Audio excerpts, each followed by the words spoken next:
Assalamualaikum. Waalaikumsalam. Mbak Intan, silakan masuk Mbak. Iya, Bu. Duduk Mbak Intan.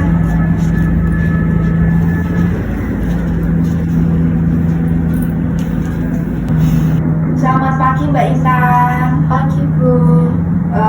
Gimana kabarnya hari ini? Alhamdulillah baik, Bu. Baik. Di sini tadi diantar atau sendiri Mbak? Sendiri, Bu. Sendiri. Habis kuliah? Iya, habis bimbingan, Bu. Oh alah, Mbak Intan ini udah bimbingan ya, udah semester akhir. Iya, Bu. Oke. Sebelumnya Ibu mau tanya, Mbak Intan duduk di sini nyaman apa tidak? Nyaman, Bu. Beneran nyaman ya? Iya. Oke.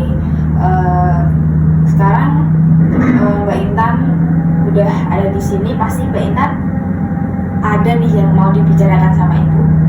Iya, Bu. Saya ingin menceritakan sesuatu sedikit dengan Bu Isa. Oke, nanti bisa diceritakan di sesi konseling nanti ya Mbak. Iya, Bu. Sekarang Ibu tanya, Mbak Intan apakah sudah pernah mengikuti proses konseling? Sudah, Bu. Sudah. Oke, untuk proses konseling pada hari ini Mbak Intan mau berapa pertemuan untuk kelanjutan dari konseling pada hari ini? 2 pertemuan saja, Bu. 2 pertemuan ya Mbak. Iya, Bu. Kita hitung hari ini itu pertemuan 1 ya. Nanti minggu depan kita berada di pertemuan kedua, gitu ya Mbak. Iya, Bu.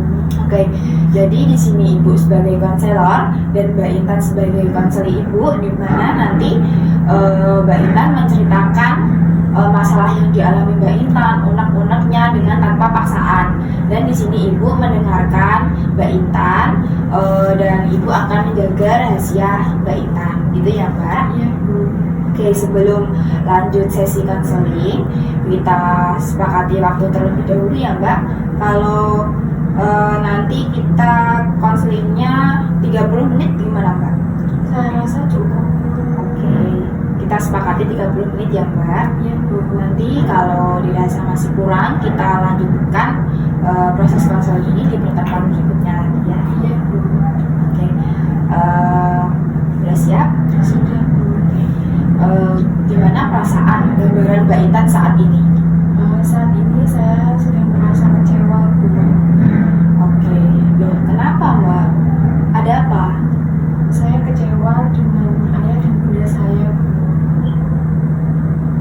Kecewanya kalau boleh tahu nih, kecewanya itu kenapa Mbak? Pasti kan ada sebabnya ya.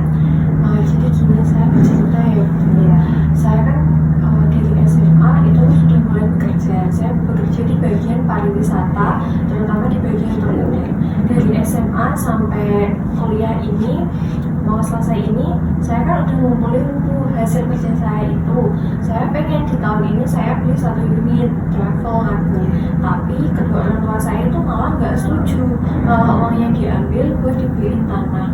Jadi saya merasa sia-sia, Bu, selama saya bekerja dari SMA hingga sekarang. Dan saya merasa malah saat saya masih di kampus itu saya merasa diam, terus merasa benar-benar kecewa, mulu Bu, seperti itu, Bu.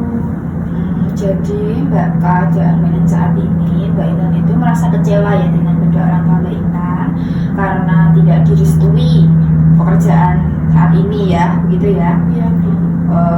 Jadi gini Mbak, kecewa yang berlebihan itu nggak baik Mbak sebenarnya, bisa merugikan diri Mbak Intan sendiri. Misalnya Mbak Intan kan ini lagi bimbingan skripsi ya, bimbingan skripsi pasti kan agak stres, bukan agak ya, tapi emang stres. Ketambah lagi dengan dihantui rasa kecewa dengan orang tua Mbak Intan, pasti kan Mbak Intan di hatinya itu kayak apa ya, nyesek gitu ya Mbak, terus cenderung diam, lalu aktivitasnya tuh pasti terganggu, ya kan, pasti nggak enak banget ya Mbak kalau seperti itu. Nah, sekarang Ibu tanya nih, kecewa berlebihan kan nggak baik dan tidak akan merubah kondisi menjadi lebih baik. Sekarang Mbak Intan mau sampai kapan berada di fase ini terus? Ya, saya ingin secepatnya selesai, Bu. Oke, Mbak Intan ingin secepatnya selesai. Apakah Mbak Intan sudah mengobrolkan ini lagi dengan orang tua Mbak Intan secara baik-baik? Sudah Bu, tapi kedua orang tua tetap peka dengan apa keinginan mereka. Oke, gini ya Mbak, kita itu kan sebagai anak pasti kan punya orang tua, dan orang tua kita itu pasti ingin kita itu yang terbaik. Dari cerita Mbak Intan tersebut, Mbak Intan nggak ada salahnya kita mengikuti saran dari orang tua, ya kan nggak ada ya Mbak, saran dari orang tua itu menyesatkan anaknya kan nggak ada. Jadi Mbak Intan itu nggak ada salahnya mengikuti arahan dari orang tua. Kan tadi kan uangnya mau dipakai buat beli travel, tapi malah dibelikan tanah. Nah untuk tanah tersebut kan bisa dipakai di masa depan, bisa jadi ibaratnya tuh caranya di jangka panjang gitu ya Mbak.